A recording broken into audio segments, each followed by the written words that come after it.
যারা অশ্লীল সিনেমা দেখেন, যারা অশ্লীল কিছু দেখেন, দেখার সময় এই হাদিসটা মাথায় আনবেন। কি কয় নবীজি দেখেন, তিরমিজি শরীফের 2429 নম্বর হাদিস।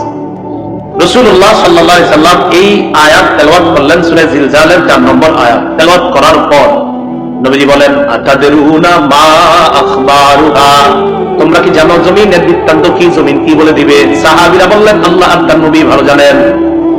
নবীজি বললেন, ফাইন্না আখবারুহা আন তাশহাদা আলা কুল্লি আবদিন ওয়া আমাতিন বিমা আমিলা আলা যহরিহা আন তাকুলা আমিলা কাযা ওয়া কাযা ইয়াউমা কাযা ওয়া কাযা।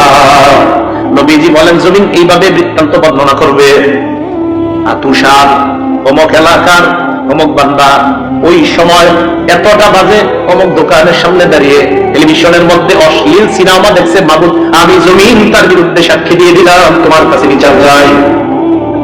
সময়, স্থান সব বলে দিল। তো বলেন তো, আমার আপনার আমল নামা এটা কিয়ামতের ময়দানে আল্লাহ হয়তো ডান হাতে দিবে, না হয়। তো এর আগে সাক্ষীগুলোর কথা মনে রেখেন, আমল নামা দেওয়ার আগে প্রথম সাক্ষী, প্রথম সাক্ষী হবে জমিন। 2 নম্বর সাক্ষী ফেরেশতা।